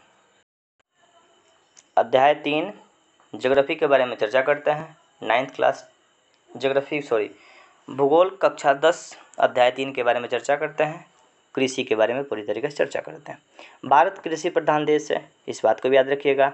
भारत विविधताओं का देश है, अनेकता में एकता वाला देश पूरी तरीके से अपना भारत है। भारत सबसे अधिक फलों और सब्जियों का उत्पादन करता है। भारत सबसे अधिक फलों और सब्जियों का उत्पादन करता है। सब्जी के उत्पादन में भारत का स्थान दूसरा नंबर का है। रोपण कृषि में एक लंबे चौड़े भूखंड पर एक ही फसल बोई जाती है। रोपण कृषि के में एक लंबे चौड़े भूखंड पर एक ही फसल बोई जाती है, उसको रोपण कृषि कहा जाता है। भारत में चाय, कॉफ़ी, रबर, गन्ना, केला इत्यादि को रोपण कृषि कहा जाता है। भारत में चाय, कॉफ़ी, रबर, गन्ना, केला इत्यादि को मुख्य रोपण फसल के रूप में याद रखेंगे। चाय का उत्पादन असम में होता है, कॉफ़ी का कर्नाटक में होता है। कॉफ़ी का सर्वाधिक उत्पादन ब्राज़ील में होता है। ब्राज़ील में कॉफ़ी के बागान को फेजेंडा कहा जाता है। ब्राज़ील में एक मार्केट लगता है साओ पालो मार्केट को कॉफ़ी का मार्केट कहा जाता है। ब्राज़ील में एक सेंटोस बंदरगाह है, सेंटोस बंदरगाह को कॉफ़ी बंदरगाह के रूप में याद रखा जा सकता है। कॉफ़ी में कॉफ़ीन पाया जाता है। रबर का उत्पादन भारत में केरल में होता है। रबर को कठोर बनाने के लिए गंधक सल्फर को मिलाया जाता है। केला का सर्वाधिक उत्पादन बिहार के हाजीपुर वैशाली में होता है और महाराष्ट्र के भुसावल में होता है। गन्ना का सर्वाधिक उत्पादन उत्तर प्रदेश में होता है, लेकिन चीनी मिल की सर्वाधिक संख्या कहाँ पे है? महाराष्ट्र में स्थित है। तो चाय, कॉफ़ी, रबर, गन्ना, केला रोपण फसल के रूप में याद रखा जा सकता है। भारत में मुख्य रूप से चावल, गेहूँ, मोटे अनाज, दाल, दलहन, चाय, कॉफ़ी, गन्ना, तिलहन, कपास, जूट इत्यादि फसल उगाई जाती है। चावल पूरी तरीक़ा से खरीफ फसल का एग्जाम्पल है। गेहूँ रबी फसल है। मोटे अनाज के अंतर्गत पूरी तरीक़ा से ज्वार, बाजरा, रागी ये सब आ सकता है। दाल का उत्पादन के बारे में बात करेंगे, दाल में प्रोटीन की मात्रा पाई जाती है। चाय के लिए लेटराइट मिट्टी का प्रयोग करते हैं। कॉफ़ी के बारे में बात करिए लिए। तिलहन के लिए हम लोग पीली क्रांति शुरुआत किए थे। कपास का उत्पादन काली मिट्टी पर की जाती है। जूट का उत्पादन पश्चिम बंगाल करता है और देश में बात करेंगे तो बांग्लादेश करता है, यानी कि पूरे देश में जूट का उत्पादन बांग्लादेश करता है और भारत में पश्चिम बंगाल करता है। कपास का सर्वाधिक उत्पादन गुजरात करता है। काली मिट्टी पर कपास की खेती की जाती है। काली मिट्टी को रेगुर मिट्टी कहा जाता है। काली मिट्टी को स्वतः जुताई वाली मिट्टी भी कही जाती है। क्यों कही जाती है? तो मिट्टी जब सूखने के बाद दरार पड़ जाता है और जब दूर से देखिएगा तो लगेगा कि मतलब जुता गया है, इसलिए स्वतः जुताई वाली मिट्टी के रूप में याद रखा जा सकता है। रबी फसल अक्टूबर से दिसंबर के मध्य बोई जाती है और ग्रीष्म ऋतु में अप्रैल से जून में काट ली जाती है। गेहूँ, जौ, मटर, चना, सरसों आदि मुख्य रबी फसल का एग्जाम्पल है। रबी फसल अक्टूबर से दिसंबर तक बोई जाती है। ग्रीष्म ऋतु में ग्रीष्म ऋतु में अप्रैल से जून में काट ली जाती है। इसका एग्जाम्पल कौन है? गेहूँ, जौ, मटर, चना, सरसों आदि। 3 यहाँ क्वेश्चन आपको याद रखना है। एक चीज़ याद रखिएगा कि मिश्रित फसल, मिश्रित कृषि और मिश्रित अर्थव्यवस्था। भारत की अर्थव्यवस्था मिश्रित अर्थव्यवस्था है। मिश्रित फसल का मतलब होता है कि एक साथ 2 फसल को बोना। जैसे गेहूं के साथ सरसों बोते हैं, वो मिश्रित फसल होगा। मिश्रित कृषि के अंतर्गत क्या होगा कि पशुपालन के साथ अगर हम खेती करते हैं, गाय पाल लिए, भैंस पाल लिए और भैंस के गोबर से हम लोग खेती कर रहे हैं, तो मिश्रित कृषि के मतलब कि कृषि के साथ पशुपालन कर रहे हैं तो मिश्रित कृषि होगा। मिश्रित फसल का मतलब कि एक साथ 2 फसल बोते हैं तो मिश्रित फसल होगा। मिश्रित अर्थव्यवस्था का मतलब कि जहां सरकारी कंपनी भी काम करती है और प्राइवेट कंपनी भी काम करती है, यानी कि सरकारी और प्राइवेट दोनों का सह अस्तित्व हो। जहाँ पे त्रिमूर्ति सदन भी हो, जहाँ पे सरकारी अस्पताल भी हो, जहाँ प्राइवेट स्कूल भी हो, जहाँ पे सरकारी स्कूल भी हो, यानी कि दोनों प्रकार की व्यवस्था पैरेलल चले, उस देश की व्यवस्था को मिश्रित अर्थव्यवस्था के रूप में हम लोग याद रखते हैं। और भारत की अर्थव्यवस्था मिश्रित अर्थव्यवस्था का पूरी तरीक़ा से एग्जाम्पल है। खरीफ फसल के बारे में बात कर लेते हैं। खरीफ फसल के अंतर्गत कौन आता है? तो चावल आता है। खरीफ फसल की बुआई की जाती है जून से जुलाई में, काट ली जाती है सितंबर से अक्टूबर में। इसके अंतर्गत चावल, मक्का, ज्वार, बाजरा, अरहर, मूंग, उड़द, कपास, जूट, मूंगफली और सोयाबीन इसके अंतर्गत आता है। भारत में अधिकांश लोग खाद्यान्न चावल के रूप में उपयोग करते हैं, यानी कि भारत का मुख्य खाद्यान्न फसल कौन है? चावल है। भारत में चावल का चीन के बाद दूसरा सबसे बड़ा उत्पादन करता है। चीन गेहूं के उत्पादन में प्रथम स्थान है और चावल के उत्पादन में भी प्रथम स्थान है। भारत का चावल के उत्पादन में दूसरा स्थान है। चावल का सर्वाधिक उत्पादन करता है पश्चिम बंगाल, छत्तीसगढ़। छत्तीसगढ़ को धान की डलिया कहा जाता है। पश्चिम बंगाल में एक साल में 3 गो चावल का उत्पादन पूरी तरीक़ा से हो जाता है। ज्वार, बाजरा, रागी, मिलेट भारत में उगाए जाने वाले मुख्य मोटे फसल है। मोटे अनाज के रूप में ज्वार, बाजरा, रागी, मिलेट का मतलब बाजरा होता है, मिलेट का मतलब ठीक है। ज्वार, बाजरा, रागी और मिलेट भारत में उगाए जाने वाले पूरी तरीके से मोटे अनाज के रूप में याद रखा जा सकता है। भारत का विश्व में दालों के उत्पादन में अग्रणी स्थान है। दाल के उत्पादन में भारत का स्थान ठीक ठाक है। भूमि पर जोतने, बोने, फसल उगाने और पशुओं को पालन करने कला को कृषि कहा जाता है, कोई दिक्कत नहीं है। निर्वाह कृषि का मतलब जीवन निर्वाह करने के लिए, जीविका चलाने के लिए ऐसा कृषि प्रणाली जिसमें किसान अपने परिवार का पोषण करता हो, पोषण करने के लिए उत्पादन करता हो। निर्वाह कृषि का मतलब कि ऐसा कृषि प्रणाली जिसमें किसान अपने परिवार का पोषण करने के लिए उत्पादन करता हो। इसमें परंपरागत कृषि उपकरणों का प्रयोग किया जाता है। कर्तन दहन कृषि, काटो जलाओ कृषि। काटो जलाओ कृषि पूरी तरीके से कहाँ होती है? नॉर्थ ईस्ट में होती है, उत्तर पूर्वी राज्य में होती है। उत्तर पूर्वी राज्यों में जंगल को काटा जाता है, जंगल को काटने के बाद जलाया जाता है और जलाने के बाद वहाँ पे खेती की जाती है। 4-5 साल तक वहाँ पे खेती की जाएगी। फिर वहाँ पे 4-5 साल के बाद उर्वरा शक्ति उसकी कम हो जाती है, उस ज़मीन को छोड़ के फिर आगे बढ़ जाता है पूरी तरीक़ा से। और वो वहाँ 4-5 साल के बाद जब आएगा तो वहाँ फिर से जंगल जम जाता है। उसको झूम कृषि कहा जाता है। झूम कृषि का मतलब घूम घूम कर खेती करना को झूम कृषि कहा जा सकता है। इसको काटो जलाओ कृषि के रूप में याद रखा जा सकता है। अब सुनिए इसके बारे में क्या कर रहा है। कर्तन दहन प्रणाली यानी काटो जलाओ कृषि क्या है? काटो और जलाओ। कर्तन का मतलब काटना, दहन का मतलब जलाना। कृषि की ऐसी पद्धति जिसमें किसान जमीन के टुकड़े को साफ करके अनाज और खाद्य फसल उगाते हैं। जब मिट्टी की उर्वरा शक्ति कम हो जाती है, उस भूखंड को छोड़ दी जाती है, एक नया खेत पूरी तरीके से बना ली जाती है। इसी को हम लोग काटकर्ता दहन कृषि करते हैं। नॉर्थ ईस्ट में, झारखंड में होती है, उसको कुरुआ कहा जाता है। अलग अलग देश में नाम इसका अलग अलग प्रकार से है। गहन कृषि क्या होती है? इस पद्धति में अधिकांश उत्पादन के उद्देश्य से अधिक निवेश, आधुनिक उपकरण, कीटनाशकों, उर्वरकों का प्रयोग करते हैं। गहन कृषि का मतलब ना, कृषि के अधिक उत्पादन करने के लिए टेक्नोलॉजी का उपयोग करेंगे। जैसे गेहूं का उत्पादन करने के लिए पूरी तरीक़ा से खाद का उपयोग करेंगे, कीटनाशक का उपयोग करेंगे, अलग अलग प्रकार का टेक्नोलॉजी उपयोग करके उसके उत्पादन में हम लोग पूरी तरीके से बढ़ोतरी करने का प्रयास करेंगे। इसी के प्रयास के फलस्वरूप हरित क्रांति आया था। हरित क्रांति की शुरुआत भारत में 1966 में आया था। हरित क्रांति के जन्मदाता भारत में शुरुआत किए थे एम एस स्वामीनाथन। पंजाब और पश्चिमी उत्तर प्रदेश में इसका प्रभाव पूरी तरह ज़्यादा देखने को मिला था। शस्य बर्तन भूमि के उत्पादन की क्षमता बढ़ाने के लिए भूमि के टुकड़े को फसलें बदल बदल के बोना, यानी कि पूरी तरीक़ा से एक ही को फसल लगातार नहीं बोना है। हम धान बो लिए तो अगले साल पूरी तरीक़ा से बीच में कोई दलहन बोलेंगे, दलहन के बाद तिलहन बोलेंगे, यानी कि पूरी तरीक़ा से फसल को बदल बदल कर खेती करने की व्यवस्था को शस्यवर्धन कहा जाता है। इससे भूमि की उर्वरा शक्ति बनी होती है। चकबंदी क्या होता है? चकबंदी का जो लाभ है ना पूरी तरीक़ा से देखने को मिलता है पंजाब में, यानी कि जैसे हम लोगों के यहाँ बिहार में क्या है कि एक आदमी का 10 कट्ठा खेत यहाँ है, 5 कट्ठा खेत वहाँ, यानी कि अलग अलग जगह पे पूरी तरीक़ा से हम लोगों का खेत है। ये हो जाता कि पूरी तरीक़ा से एक ही जगह पे एक व्यक्ति का 2-4 बीघा खेत हो जाता, तो खेती करना आसान हो जाता, कोई भी व्यवस्था करना होता तो आसान हो जाता।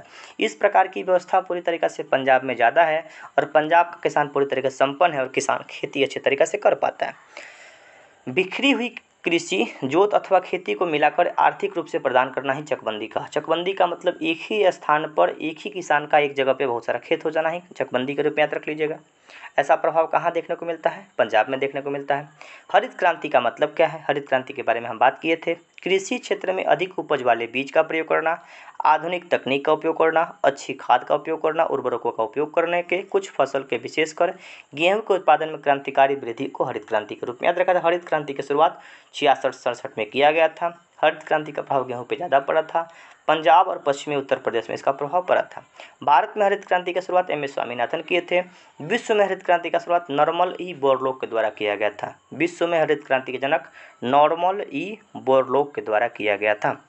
श्वेत क्रांति का संबंध दूध के उत्पादन से है। बर्गिज कुरियन का नाम इसके लिए हम लोग याद रखते हैं। बर्गिज कुरियन को श्वेत क्रांति का जनक कहा जाता है। बर्गिज कुरियन का जन्म दिवस 14 नवंबर को मनाते हैं और 14 नवंबर को दुग्ध दिवस के रूप में हम लोग मनाते हैं। 14 नवंबर को दूध दिवस मनाते हैं, बाल दिवस मनाते हैं और मधुमेह दिवस भी मनाते हैं। दूध के उत्पादन के वृद्धि करने के लिए पशुओं की नस्लों को सुधारना, आधुनिक तकनीकी का प्रयोग करना। ऑपरेशन फ्लड का संबंध दूध के उत्पादन से है। जिस पहले हम लोगों का देसी गाय कम दूध करता था, जब सीमेन की व्यवस्था शुरू हुआ और उसके बाद पूरी तरीक़ा से क्रॉस प्रोडक्ट हुआ, हाइब्रिड का हाइब्रिडाइजेशन हुआ, हाइब्रिड हमारे पास गाय आने लगा और हमारे पास दूध की उत्पादन बढ़ने लगी और उसी के परिणाम स्वरूप भारत दूध के उत्पादन में प्रथम स्थान पे है। पूरे विश्व में दूध के उत्पादन में भारत का स्थान नंबर 1 पे है। दूध का रंग उजला केसिन के कारण होता है, पीला कैरोटीन के कारण होता है। दूध की शुद्धता लेक्टोमीटर से मापी जाती है। दूध में लैक्टिक अम्ल पाया जाता है। दूध से दही जमाने के लिए हम लोग लैक्टोबैसिलस जीवाणु का प्रयोग करते हैं।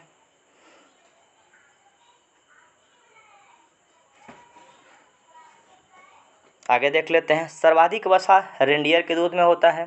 गाय और भैंस के बारे में बात करेंगे तो भैंस के दूध में सर्वाधिक वसा होता है, गाय में थोड़ा सा कम होता है। सबसे ज़्यादा वसा, सबसे ज़्यादा फैट रेंडियर के दूध में होता है। अगले चैप्टर के बारे में हम चर्चा करते हैं। आइए शुरू करते हैं। अध्याय 4 खनिज और ऊर्जा संसाधन के बारे में हम चर्चा करते हैं। खनिज के बारे में चर्चा करते हैं। खनिज हमारे जीवन की अति अनिवार्य भाग हैं। सभी वस्तुओं का निर्माण खनिज के द्वारा होता है। एक कार्बनिक पदार्थ जिसमें कठोरता, रंग और निश्चित आकार होता है उसको खनिज के रूप में याद रखा जा सकता है। खनिज हमारे जीवन का अति अनिवार्य भाग है। सभी वस्तुओं का निर्माण खनिजों द्वारा होता है। एक कार्बनिक पदार्थ जिसमें कठोरता, रंग और निश्चित आकार होता है। चट्टान की कठोरता मोह मापनी से मापी जाती है, मोह स्केल से मापी जाती है। अब हम लोग बात कर लेते हैं यहाँ थोड़ा सा कोयला के बारे में। कोयला के बारे में चर्चा है, कोयला के बारे में चर्चा करते हैं। कोयला पूरी तरीक़ा से अनवीकरणीय संसाधन का उदाहरण है। 4 प्रकार का कोयला होता है, एंथ्रासाइड, बिटुमिनस, लिग्नाइट और पीट। सबसे अच्छा कोयला होता है एंथ्रासाइड और सबसे खराब कोयला का नाम होता है पीट। जिस कोयला में कार्बन ज़्यादा होगा वो कोयला अच्छा होगा और जिस कोयला में कार्बन कम होगा वो कोयला पूरी तरीक़े से ख़राब होगा। लोहा के केस में थोड़ा सा उल्टा होता है। जिस लोहा में कार्बन का प्रतिशत कम होगा वो लोहा अच्छा होगा और जिस लोहा में कार्बन का प्रतिशत अधिक होगा वो लोहा खराब होगा। कोयला पूरी तरीक़े से कार्बन का उपरूप होता है, ठीक है। कोयला अनवीकरणीय संसाधन का उदाहरण है। सबसे अच्छा कोयला होता है एंथ्रासाइड, तब होता है बिटुमिनस, तब होता है लिग्नाइट और तब होता है पीट। भारत में सर्वाधिक कोयला पाया जाता है बिटुमिनस। लिग्नाइट कोयला पूरी तरीक़े से भूरा कोयला के रूप में याद रखेंगे। क्वेश्चन आपका 2 नंबर पॉइंट है कि लिग्नाइट निम्न कोटि का भूरा कोयला है, यानी कि भूरा कोयला कहते हैं लिग्नाइट को। लिग्नाइट का भंडार कहाँ पे है? तमिलनाडु में। लेकिन भारत में सर्वाधिक कौन सा कोयला पाया जाता है? तो बिटुमिनस पाया जाता है। सबसे अच्छा कोयला कौन सा होता है? एंथ्रासाइड होता है। और सबसे खराब कोयला कौन होता है? तो पीट होता है। आगे देखते हैं अयस्क। अयस्क का मतलब कच्चा मटेरियल होता है, यानी कि हम लोग हेमेटाइट नामक अयस्क निकालेंगे, उससे लोहा बनाएंगे। बॉक्साइड अयस्क निकालेंगे, उससे तांबा बनाएंगे। सिनेबार नामक अयस्क निकालेंगे, उससे पारा बनाएंगे। मोनाजाइट अयस्क निकालेंगे, उससे थोरियम बनाएंगे। पीच ब्लेड अयस्क निकालेंगे, उससे यूरेनियम बनाएंगे। यानी कि अयस्क का मतलब कच्चा मटेरियल, कच्चा पदार्थ पृथ्वी से निकाले, चट्टान के रूप में प्राप्त किए, कंपनी में ले जाकर प्रोसेसिंग करने के बाद हम लोग लोहा के रूप में, एल्युमिनियम के रूप में, पारा के रूप में पूरी तरीके से बना लिए। तो अयस्क लोहा, मैग्नीज, अभ्रक जैसे खनिज को अंशों में मिश्रित करने के रूप में हम लोग अयस्क के रूप में प्रयोग करते हैं। हेमेटाइट उद्योगों के उपयोग में होने वाला सर्वाधिक महत्वपूर्ण लोहा, जिसमें 50 से 60% लोहा का अंश होता है हेमेटाइट। हेमेटाइट लोहा का अयस्क है, इस बात को याद रखिएगा। मैग्नेटाइट भी किसका अयस्क है? लोहा का। उच्च कोटि का लोह अयस्क जिसमें 70% तक लोहा का अंश होता है, उसको मैग्नेटाइट के रूप में हम लोग याद रखा जा सकता है। मैग्नेटाइट सबसे अच्छा लोहा होता है, याद रखिएगा। और सबसे शुद्ध लोहा कहा जाता है पीटवा लोहा का। सबसे शुद्ध लोहा कौन सा होता है? पीटवा लोहा होता है। पीटवा लोहा का मतलब पीट पीट के पतला से पतला चादर बना लीजिए, पीटवा लोहा के रूप में सबसे अच्छा लोहा होता है। हेमेटाइट और मैग्नेटाइट किसका? लोहा का अयस्क है। पेट्रोलियम अशुद्ध और कच्चा खनिज तेल होता है। पेट्रोलियम कच्चा खनिज के रूप में मंगाते हैं। पेट्रोलियम जो हम लोग मंगाते हैं बैरल में मंगाते हैं, एक बैरल में 159 लीटर तेल होता है। भारत में पेट्रोलियम का जो कुआं खोदा गया था, असम में खोदा गया था 1901 में, डिगबोई में। बम्बई हाई जो क्षेत्र अपने भारत में है, मुंबई में, वहाँ पे तेल का पूरी तरीके से क्षेत्र है। पेट्रोलियम के लिए अवसादी चट्टान से पेट्रोलियम पदार्थ पूरी तरीके से निकाला जाता है। खनन का मतलब उपयोगी खनिज पदार्थों का निष्कर्षण का काम खनन कहा जाता है। लौह खनिज का मतलब जिन खनिजों में लोहा का अंश होता है, जिससे लोहा और मैग्नीज लौह खनिज के रूप में। जैसे लोहा और मैग्नीज कैसा खनिज होगा? लौह खनिज होगा। क्वेश्चन पूछेगा कि लौह खनिज का एग्जाम्पल कौन कौन है और कौन कौन नहीं है, तो लोहा और मैग्नीज दोनों लौह खनिज के रूप में याद रखेंगे। बम्बई हाई क्या है? तो मुंबई से 115 किलोमीटर दूर अरब सागर में उथला समुद्री तेल क्षेत्र। मुंबई हाई कहाँ पे? बम्बई में स्थित है। मुंबई से 115 किलोमीटर दूर है, अरब सागर में स्थित है। अरब सागर भारत के पश्चिम में स्थित है। अरब प्रायद्वीप विश्व का सबसे बड़ा प्रायद्वीप है, इस बात को भी थोड़ा सा रिकॉल करिएगा। अरब सागर में भारत का केंद्र शासित प्रदेश, जिसका नाम है लक्षद्वीप। लक्षद्वीप में मलयालम भाषा बोला जाता है। केरल में भी बगल में मलयालम भाषा बोला जाता है। लक्षद्वीप में 36 को द्वीप है। 32 किलोमीटर एरिया उसका पूरी तरीके से लक्षद्वीप का एरिया है। तो बम्बई हाई काहे के लिए प्रसिद्ध है? तेल के लिए प्रसिद्ध है। कहाँ पे है? मुंबई में स्थित है। सालसेट द्वीप पर बसा हुआ है पूरी तरीके से मुंबई। भारत का प्रवेश द्वार कहा जाता है मुंबई को। आणविक शक्ति का मतलब परमाणु से याद रख लीजिएगा। अणु के विखंडन से प्राप्त ऊर्जा को आणविक शक्ति कहा जाता है। परमाणु रिएक्टर के बारे में बात करते हैं, परमाणु बम के बारे में बात कर लेते हैं। परमाणु बम जो होता है ना, अनियंत्रित नाभिकीय विखंडन पर काम करता है। परमाणु जो भट्टी होता है, परमाणु जिससे एनर्जी बनाते हैं, बिजली बनाने का काम करते हैं, वो नियंत्रित नाभिकीय विखंडन पर काम करता है। तो नाभिकीय विखंडन के रूप में आणविक शक्ति के रूप में हम याद रखेंगे। भारत का सबसे पहला परमाणु रिएक्टर, भारत में 5 परमाणु रिएक्टर हैं। कुंडलकुल तमिलनाडु, नरोड़ा उत्तर प्रदेश, कैगा कर्नाटक, ककरापारा गुजरात और रावतभट्टा राजस्थान। आणविक खनिज के मतलब क्या होगा? आणविक खनिज के लिए परमाणु ऊर्जा को धारण करने के लिए पदार्थ जैसे यूरेनियम, थोरियम और बेरिलियम, यानी कि परमाणु ऊर्जा, परमाणु भट्ठी बनाने के लिए परमाणु से ऊर्जा प्राप्त करेंगे। ईंधन के रूप में हम लोग यूरेनियम का प्रयोग करेंगे। ताप विद्युत, सबसे ज़्यादा भारत में सर्वाधिक बिजली पैदा होता है ताप विद्युत से। जब ताप विद्युत के लिए क्या उपयोग करते हैं? कोयला जलाना पड़ता है, तो परमाणु से बिजली बनाने के लिए ईंधन के रूप में यूरेनियम का प्रयोग करेंगे। यूरेनियम का सर्वाधिक भंडार कजाकिस्तान में स्थित है और भारत में झारखंड के जादूगोरा में स्थित है। थोरियम का भंडार कहाँ पे है? केरल में स्थित है। मोनाजाइट मिट्टी से थोरियम पूरी तरीके से निकलता है। बेरिलियम भी आणविक शक्ति के रूप में प्रयोग कर सकते हैं। बायोगैस का मतलब मीथेन गैस होता है, गोबर गैस होता है। CH4 इसका सूत्र होता है। बायोगैस प्लांट बनाने वाले वैज्ञानिक नाम CB देसाई हुआ करता था। इसको प्रकृति गैस कहा जाता है, स्वतः जलित गैस कहा जाता है। मीथेन गैस दलदल जमीन में मिलता है। गाय जब पगड़ी करता है, जुगाली करता है, तब भी मीथेन गैस निकलता है। ऊर्जा जो घास फूस, कृषि कचरा, जानवर और मानव के अवशेष से प्राप्त, उसको बायोगैस के रूप में याद रखा जाता है, कोई दिक्कत नहीं है। धात्विक खनिज, ये प्रश्न बहुत अच्छा है, याद रख लीजिएगा। धात्विक खनिज वे खनिज जिसमें धातु के अंश अधिक होते हैं, उसको धात्विक खनिज कहा जाता है। जैसे लोहा अयस्क, लोह अयस्क जिसमें लोहा का गुण होगा, और बॉक्साइट पूरी तरीके से धात्विक अयस्क है। अधात्विक खनिज के रूप में वे खनिज जिसमें धातु का अंश नहीं होता है। धातु का मतलब कि जिसको पीटने से आवाज़ आए, पीट के पतला से पतला चादर बना सकते हैं, पीटने से टन टन का आवाज़ आएगा, उसको धातु कहा जा सकता है। धातु में चमक होती है, धातु में कोई चमक नहीं होता है।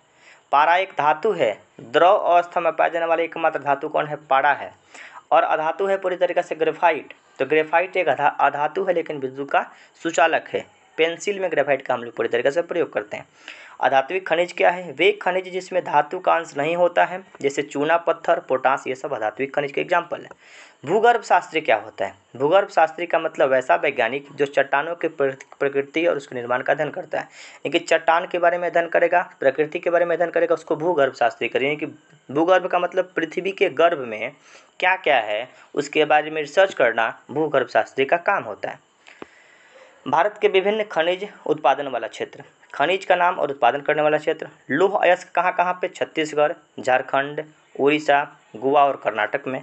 कर्नाटक का कुद्रेमुख छत्तीसगढ़ का क्षेत्र है, झारखंड का भी क्षेत्र पूरी तरह, उड़ीसा का क्षेत्र है। लौह अयस्क के क्षेत्र में याद रख लीजिएगा। मैग्नीज का भंडार कहाँ कहाँ पे? कर्नाटक में, उड़ीसा में, मध्य प्रदेश में, महाराष्ट्र में और गोवा में। एल्युमिनियम का भंडार कहाँ कहाँ पे? मध्य प्रदेश, गुजरात, तमिलनाडु और छत्तीसगढ़ में। अबरक के लिए झारखंड, बिहार, आंध्र प्रदेश और राजस्थान। अबरक के लिए कहाँ कहाँ है पूरी तरीक़ा से? झारखंड, बिहार, आंध्र प्रदेश और राजस्थान। तांबा के लिए सबसे प्रसिद्ध जगह है खेतरी। तांबा के लिए मध्य प्रदेश, खेतरी है राजस्थान में, मध्य प्रदेश, झारखंड, राजस्थान, कर्नाटक और आंध्र प्रदेश। सोना के लिए कर्नाटक और बिहार।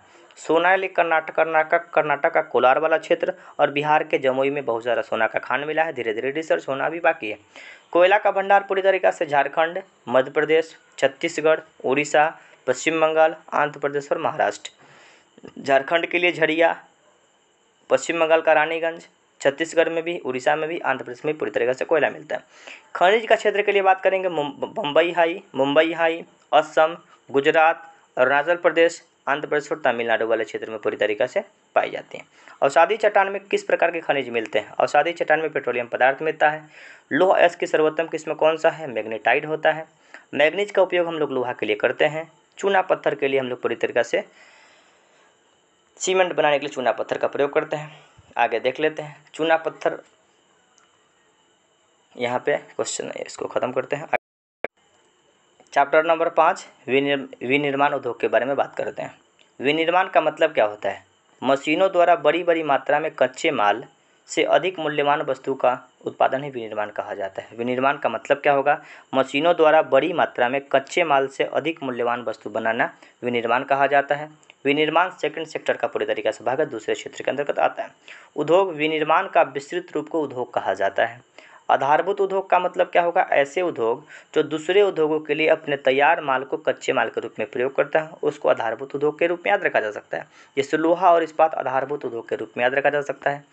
कृषि आधारित उद्योग क्या हो सकता है? यानी कि जिसका कृषि उत्पादों को औद्योगिक उत्पाद में बदलने वाले उद्योग को कृषि आधारित उद्योग बोलेंगे।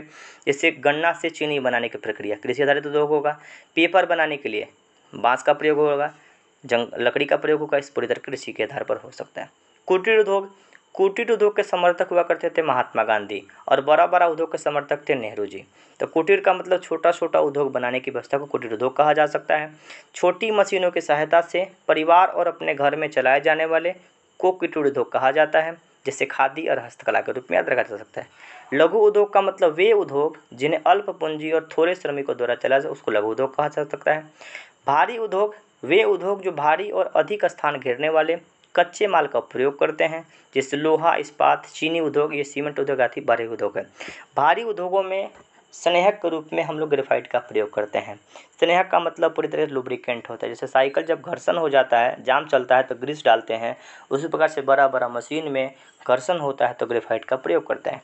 निजी क्षेत्र के उद्योग किसी एक व्यक्ति या व्यक्तियों के समूह द्वारा संचालित लाभप्रद कार्य को निजी क्षेत्र, जैसे डाबर, बजाज, ये सब छोटा छोटा कंपनी बनाया गया है। सार्वजनिक क्षेत्र का मतलब सरकारी कंपनी, सरकार के स्वामित्व और प्रत्यक्ष नियंत्रण वाले कंपनी को सार्वजनिक क्षेत्र का कंपनी कहा जाता है। जैसे हम लोग बात किए थे मिश्रित अर्थव्यवस्था के बारे में, तो भारत का अर्थव्यवस्था मिश्रित अर्थव्यवस्था इसलिए है कि जहाँ पे सेल भेल गेल काम करता है, वहाँ पे डाबर, जियो मोबाइल ये सारा काम करता है, यानी प्राइवेट कंपनी भी है और यहाँ पे सरकारी कंपनी भी है। संयुक्त उद्योग का मतलब जो उद्योग राज्य सरकार और निजी क्षेत्र के संयुक्त प्रयासों से चलते हैं, जैसे ऑयल इंडिया लिमिटेड, यानी कि इसमें कुछ पैसा लोगों का भी है और कुछ पूंजी पूरी सरकार का भी है, दोनों लोग मिलकर काम, उसको संयुक्त उद्योग के रूप में याद रखा जा सकता है। सहकारी उद्योग का मतलब कोऑपरेटिव, जिनका स्वामित्व कच्चे माल की पूर्ति करने वाले उत्पादकों, श्रमिक या दोनों के हाथों में होता है। लाभ हानि का विभाजन भी अनुपातिक होता है, जैसे केरल का नारियल उद्योग, महाराष्ट्र का चीनी उद्योग। यानी कि पूरी तरीक़ा से किसान और कंपनी के मालिक के बीच में टाई अप होता है कि जो भी मुनाफा होगा दोनों लोग में पूरी तरीक़ा से बटेगा। सहकारी का मतलब कोऑपरेटिव, हम सब मिल के इस व्यवस्था को करेंगे, काम को करेंगे। जब वर्गीज कुरियन शुरू किए थे अमूल कंपनी बनाना, अमूल कंपनी दूध की जो कंपनी बनी थी, सबसे पहले कोऑपरेटिव सोसाइटी थी, गांव के द्वारा मिलजुल कर एक कंपनी बनाने के प्रयास की गई थी और वही कंपनी आज इतने बड़े लेवल पे काम कर रहा है। विदेशी विनिमय का मतलब क्या होता है? एक देश की मुद्रा को दूसरे मुद्रा के बदले चलने की प्रक्रिया को विदेशी विनिमय कहा जाता है। एक देश की मुद्रा को दूसरे देश की मुद्रा में बदलने की प्रक्रिया को विदेशी विनिमय का मतलब मुद्रा का परिवर्तन, यानी कि मान लीजिए कि रुपया का परिवर्तन डॉलर में किया जाएगा, उसको विदेशी विनिमय के रूप में याद रखा जा सकता है। विदेशी मुद्रा क्या है? मुद्रा का वह माध्यम जिसके द्वारा सरकार दूसरे देशों से वस्तु खरीदती है और बेचती है। यानी कि जो भी हम लोग सामान को बेचते हैं ना, सामान बेचने के लिए हम लोग डॉलर का प्रयोग करते हैं। डॉलर कहाँ की मुद्रा है? अमेरिका का मुद्रा है पूरी तरीक़े से। तो विदेशी मुद्रा का मतलब कि जिस देश में हम सामान को बेचते हैं और ख़रीदते हैं, किस मुद्रा में खरीदते और बेचते हैं? तो डॉलर में खरीदते हैं, बेचते हैं। जिस देश के पास जितना ज़्यादा डॉलर होता है ना, वो देश उतना ही ज़्यादा अमीर होता है, धनवान होता है। तो भारत के पास डॉलर बढ़ेगा, तो डॉलर बढ़ेगा कब? जब पूरी तरीक़े से हम लोग वस्तु को बेचेंगे, निर्यात करेंगे तब। तो किसी भी देश के डेवलपमेंट में निर्यात का बहुत बड़ा योगदान होता है। निर्यात का मतलब सामान का बेचना होता है आसान भाषा में। खनिज आधारित उद्योग क्या होगा? जो उद्योग कच्चे माल के रूप में खनिज का उपयोग करते हैं, जैसे सिलाई मशीन, सीमेंट उद्योग, लोहा और इस्पात उद्योग, इसके रूप में याद रखेंगे। उद्योग रुग्णता, बीमारी, उद्योगों की हानि से उद्योग बंद होना ही रुग्णता के रूप में याद रखा जा सकता है। छोटा छोटा पॉइंट है, इसको एक बार रिकॉल करिएगा फिर से वीडियो देख के। आइए आगे के चैप्टर के बारे में चर्चा करते हैं। अध्याय 6, राष्ट्रीय अर्थव्यवस्था की जीवन रेखाएं। राष्ट्रीय अर्थव्यवस्था की जीवन रेखाएं कहा जाता है रोड को। एक स्टेटमेंट है, वर्तमान में रोड परिवहन मंत्री वर्तमान में नितिन गडकरी हैं। अमेरिका का एक स्टेटमेंट याद रखिएगा कि अमेरिका अच्छा है, अमेरिका विकसित इसलिए है कि अमेरिका का रोड अच्छा है। किसी भी देश के डेवलपमेंट में रोड का बहुत बड़ा योगदान होता है, आने जाने के साधन का बहुत बड़ा योगदान होता है। तरैया का अगर डेवलपमेंट वर्तमान में आज हुआ है तो रोड अच्छा हुआ है, तब रोड के अच्छा होने के बाद ही पूरी तरीक़ा से डेवलपमेंट अच्छे तरीक़े से होता है। यहाँ पे चैप्टर का नाम है कि राष्ट्रीय अर्थव्यवस्था की जीवन रेखा। किसी भी देश की अर्थव्यवस्था का जीवन रेखा, वहाँ का पूरी तरीक़ा से परिवहन होता है। परिवहन तंत्र बेहतर होगा, आने जाने का साधन बेहतर होगा, तो देश की डेवलपमेंट में पूरी तरीके से सहयोग देगा। तो किसी भी देश के डेवलपमेंट में रोड का बहुत बड़ा योगदान होता है, परिवहन संचार का बहुत बड़ा योगदान होता है, इसलिए इसको देश की जीवन रेखा कहा जाता है, संचार कहा जाता है, धमनी के रूप में भी हम लोग उसको याद रखा जा सकता है। देश की जीवन रेखाएं परिवहन तथा संचार को आधुनिक साधन जो लोगों को एक दूसरे के पास लाते हैं तथा राष्ट्रीय और अंतर्राष्ट्रीय व्यापार की सहायता करते हैं। देश डेवलपमेंट अच्छा तरीके से है, रोड अच्छा है, परिवहन का साधन अच्छा है, जल का संसाधन बढ़िया तरीके से है, तो हम लोग कोई भी सामान को बेचने में, ले जाने में, ले आने में पूरी तरीके से सुविधा होगा। सबसे सस्ता माल ढुलाई का साधन होता है जल परिवहन, यानी कि समुद्री मार्ग से सस्ते दामों में सामान हम लोग मंगा सकते हैं और सामान हम लोग बेच सकते हैं। आगे इसके बारे में बात करते हैं।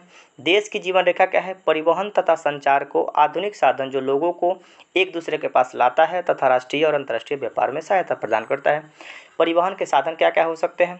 परिवहन के साधन के रूप में मनुष्य का सामान को एक दूसरे स्थान तक ले जाने, रेल, वायु, जल परिवहन। सबसे सस्ता साधन होता है जल परिवहन, इस बात को गौर कर लीजिएगा। संचार का साधन, वे साधन जो सूचना, समाचार, संवाद को एक स्थान से दूसरे स्थान तक ले जाने में, जैसे समाचार पत्र, radio, television, telephone, mobile phone, email आदि। यानी कि आज हमारे पास मोबाइल है, टेलीग्राम का साधन है, यूट्यूब का साधन है, पूरी तरीक़ा से जो भी हमारे पास ज्ञान है हम आपके पास प्रसारित कर रहे हैं, ये भी पूरी तरीक़ा से एक व्यवस्था का ही भाग है। अगर ये मोबाइल नहीं होता, टेलीग्राम नहीं होता, डिस्कशन नहीं हो पाता पूरी तरीक़ा से, ये संचार का एक प्रकार का साधन है और ये जितना भी साधन होगा पूरी तरीक़ा से देश के डेवलपमेंट में बहुत बड़ा योगदान साबित होगा। संचार के साधन के रूप में समाचार पत्र, रेडियो, टेलीविज़न, मोबाइल फ़ोन के बारे में बात करेंगे। ईमेल का संस्थापक है रे टॉमिल्सन। मोबाइल का आविष्कार किए थे मार्टिन कपूर। टेलीविज़न का आविष्कार किए थे जेल वेयर्ड। रेडियो का आविष्कार किए थे कौन? मार्कोनी। रेडियो, टेलीविज़न, मोबाइल सारा चलता है आयन मंडल से।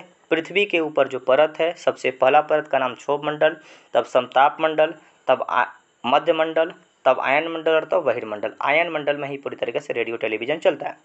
क्वेश्चन पूछा गया है स्वर्णिम चतुर्भुज योजना, इस बात को याद गौर करिएगा, बिहार पुलिस, बिहार दरोगा सब में पूछा है। स्वर्णिम चतुर्भुज योजना का संबंध रोड से है, याद रखिएगा कि स्वर्णिम चतुर्भुज योजना का संबंध किससे है? रोड से है, NH से है। 6 लेन वाली दिल्ली, मुंबई, चेन्नई और कोलकाता को जोड़ती है, यानी कि चारों शहर को, दिल्ली, मुंबई, चेन्नई और कोलकाता, यानी कि पूरब में कोलकाता है, पश्चिम में मुंबई है, उत्तर में दिल्ली है और दक्षिण में चेन्नई है, यानी पूरब, पश्चिम, उत्तर, दक्षिण चारों दिशाओं को जोड़ने के लिए 6 लाइन का रोड बनेगा और रोड बनाने के लिए स्वर्णिम चतुर्भुज योजना शुरू की जाएगी। राष्ट्रीय राजमार्ग, स्वर्णिम चतुर्भुज योजना का संबंध 6 लेन से है, थोड़ा सा गौर करना है। स्वर्णिम चतुर्भुज योजना का संबंध 4 शहरों को जोड़ने की व्यवस्था, दिल्ली, मुंबई, चेन्नई और कोलकाता। पूरब में कोलकाता है, पश्चिम में मुंबई है, उत्तर में दिल्ली है और दक्षिण में चेन्नई है। 6 लेन का रोड बनाना है। राष्ट्रीय राजमार्ग का मतलब NH, नेशनल हाईवे। 4 से 6 लाइन की सड़क दूर देश के दूर भागों में को जोड़ती है। इसका रख रखाव केंद्रीय लोक निर्माण PWD के द्वारा किया जाता है। सीमांत सड़क के बारे में थोड़ा सा देखिए। सीमांत का मतलब सीमा का अंत, जहाँ पे भारत का सीमा का अंत होगा, यानी कि देश के सीमा का अंत के बारे में सीमांत का मतलब सीमा अंत होगा। सीमांत से क्वेश्चन को याद है कि सीमांत गांधी कहा जाता है खान अब्दुल गफ्फार खान को। तो सीमांत सड़क का मतलब BRO, बॉर्डर रोड ऑर्गेनाइजेशन, इसका फॉर्म भी बार बार हमेशा आता है। तो बॉर्डर रोड ऑर्गेनाइजेशन की स्थापना 1960 में किया गया था। देश के जितने भी सीमा के बाहर का क्षेत्र है, जितना भी पूरी तरीके से पाकिस्तान के बॉर्डर पे, चीन के बॉर्डर पे, नेपाल के बॉर्डर पे, जितना कि बॉर्डर इलाका का रोड बनाने का काम होता है वो BRO करता है। BRO का मतलब बॉर्डर रोड ऑर्गेनाइजेशन। हमारे गांव देहात में रोड बनाने का काम अलग अलग क्षेत्र के लोग करते हैं, लेकिन देश के जो सीमा वाले क्षेत्र है, सीमावर्ती क्षेत्र वाला जो होता है, उसको बनाने का काम BRO के द्वारा किया जाता है, बॉर्डर रोड ऑर्गेनाइजेशन, जिसकी स्थापना 1960 में किया गया था। तो सीमा सड़क संगठन सीमांत क्षेत्रों में सड़कों को निर्माण और रखरखाव का काम करती है। व्यापार का मतलब विभिन्न व्यक्ति, राजमार्गों तथा विभिन्न देशों के बीच वस्तुओं का आदान प्रदान व्यापार के रूप में याद रखेंगे। अंतर्राष्ट्रीय व्यापार के मतलब समझ लीजिए, दो या दो से अधिक देशों के बीच वस्तुओं का आदान प्रदान। देश का 95% व्यापार समुद्री मार्ग से होता है, यानी कि सबसे ज़्यादा व्यापार समुद्री मार्ग से होता है और सबसे सस्ता साधन होता है समुद्र का मार्ग ही। इसीलिए व्यापार करने के लिए वास्को डी गामा अलग अलग जो लोग आया था पूरी तरीक़ा से समुद्री मार्ग का ही पूरी तरीके से खोज किया, क्योंकि सस्ते साधन के रूप में सस्ते सामानों में आराम से तरीका से हम लोग सामान को ले जाएंगे और ले आएंगे। व्यापार संतुलन क्या मतलब क्या होता है? किसी देश में यदि किसी देश का आयात मूल्य उसके निर्यात मूल्य के बराबर व्यापार संतुलन, यानी कि जितना का सामान हम लोग बेचें उतना ही का सामान खरीद लिए। संतुलन का मतलब पूरी तरीके से बराबर, यानी कि जितना का सामान हम लोग भारत से बेचे हैं उतना ही का सामान पूरी तरीके से हम लोग खरीदेंगे, उसी को व्यापार संतुलन कहा जाता है। व्यापार घाटा का मतलब होगा कि आमदनी ठंडी खर्चा रुपया, कमाते हैं 10 रुपया, खर्चा होता है 20 रुपया, तो ये पूरी तरीके से हमको व्यापार घाटा होगा। यानी कि कोई किसी भी देश के डेवलपमेंट में निर्यात का बहुत बड़ा योगदान होता है। ये सारा टॉपिक अर्थव्यवस्था का टॉपिक है, इस बात को थोड़ा सा गौर करिएगा। निर्यात का मतलब सामान को बेचना, सामान को बेचेंगे तो डॉलर कमाएंगे और डॉलर कमाएंगे तो हमारे पास संसाधन पैसा बढ़ेगा। जिस देश के पास जितना ज़्यादा डॉलर होगा वो देश उतना ही ज़्यादा धनी होगा। और डॉलर मिलेगा कहाँ से? तो निर्यात करेंगे वहाँ से मिलेगा। निर्यात का मतलब सामान को बेचना होता है और आयात का मतलब सामान को मंगाना होता है। रेल परिवहन के बारे में बात करेंगे। वर्तमान में रेल परिवहन में ना 16-17 रेल परिवहन के बारे में चर्चा करते हैं। यातायात का मुख्य साधन है रेल परिवहन। भारतीय रेल को ना 18 रेल मंडलों में पूरी तरीके से बांटा। रेलवे जोन की संख्या वर्तमान में कितना है? 18 है। 18वां रेल जोन का नाम है पूरी तरीके से विशाखापट्टनम। गेज और पथ, गेज के बारे में थोड़ा सा गौर करिएगा। 2 प्रकार का गेज होता है, एक मीटर गेज और एक broad gauge. Broad gauge, metre gauge का मतलब और ब्रॉड गेज का मतलब क्या होता है कि दोनों पटरियों के बीच की दूरी। तो मीटर गेज का मतलब कि दोनों पटरी के बीच की दूरी 1 मीटर होता है, जैसे छोटी लाइन वाला को मीटर गेज के रूप में याद रखेंगे। ब्रॉड गेज का मतलब कि दोनों पटरी के बीच की दूरी 1.676 होता है, उसको ब्रॉड गेज के रूप में याद रखेंगे। तो रेल के पटरी के बीच की दूरी के रूप में गेज और पथ के रूप में याद रखेंगे। मीटर गेज में बीच की दूरी 1 मीटर और ब्रॉड गेज में 1.676 मीटर होता है ब्रॉड गेज की लंबाई, बड़ी लाइन के रूप में याद रखेंगे। पतन या बंदरगाह का क्या होता है? तो समुद्र तट का वह स्थान जहां जहाज पर वस्तुओं को लादने और उतारने का काम किया जाता है, उसी को पतन या बंदरगाह कहा जाता है। सिंधु घाटी सभ्यता का एक पतन नगर था लोथल। लोथल भगवा नदी के तट पर अवस्थित है और सिंधु घाटी सभ्यता का बंदरगाह है।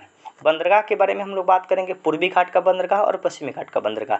जैसे मुर्मुगांव बंदरगाह पूरी तरीके से गोवा में है, कांडला बंदरगाह गुजरात में है, मुंबई बंदरगाह महाराष्ट्र में है, न्हावा बंदरगाह महाराष्ट्र में है और कालीकट बंदरगाह केरल में स्थित है। तमिलनाडु में एन्नौर बंदरगाह है, चेन्नई बंदरगाह है।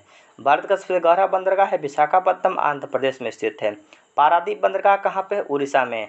हल्दिया बंदरगाह कहाँ पे है? कोलकाता में। और श्यामा प्रसाद मुखर्जी बंदरगाह कहाँ पे है? कोलकाता में ही स्थित है। इसके बाद एक छोटा सा वीडियो के माध्यम से और भी चर्चा करेंगे। ज्वारीय पतन, ज्वारीय पतन का मतलब जहाँ पे ज्वार आता है, समुद्र से जब लहर हमारे पास आता है ना, उसको ज्वार कहा जाता है, जब जाता है उसको भाटा कहा जाता है। इससे एनर्जी बना लेते हैं, ऊर्जा भी बना लेते हैं, उसको ज्वारीय ऊर्जा भी कहा जाता है। ज्वारीय पतन का मतलब एक बंदरगाह के चारों ज्वार के उतरने का कार्य होता है, जैसे गुजरात का कांडला। कई बार क्वेश्चन पूछेगा कि ज्वारीय बंदरगाह का उदाहरण कौन है, तो कांडला बंदरगाह भारत का ज्वारीय बंदरगाह है। कांडला बंदरगाह कहाँ पे है? गुजरात में। वर्तमान में इसका नाम पंडित दीनदयाल उपाध्याय बंदरगाह रखा गया। कांडला बंदरगाह ज्वारीय पतन है, ज्वारीय बंदरगाह है कहाँ पे? गुजरात में। वर्तमान में इसका नाम पंडित दीनदयाल उपाध्याय बंदरगाह रखा गया है। मुगल सराय रेलवे स्टेशन का नाम बदल के भी पंडित दीनदयाल उपाध्याय रखा गया है। पर्यटक के नए रूप: विरासत पर्यटक, सांस्कृतिक पर्यटक, चिकित्सा पर्यटक, परिपर्यटक, रोमांचक पर्यटन, व्यापारिक पर्यटन आदि। प्रत्येक देखिए, पर्यटन भी अच्छे तरीके पर सबसे अच्छा कमाने का साधन पर्यटन ही होता है और पर्यटन का अलग अलग प्रकार का टाइप्स हो सकता है। इस वीडियो में इतना ही। क्लास 9th और क्लास 10th का पूरा ज्योग्राफी हम खत्म कर लिए। और भी ज़रूरत होगा तो इसके क्वेश्चन के बारे में डिस्कशन करेंगे। ये वीडियो कैसी लगी जरूर कमेंट करके ज़रूर बताइएगा, अपने दोस्तों में शेयर करिएगा, ज़्यादा से ज़्यादा वीडियो को शेयर करिए। अलग अलग प्रकार की वीडियो आपके लिए हम बनाते रहेंगे। धन्यवाद, फिर मिलेंगे अगली वीडियो में।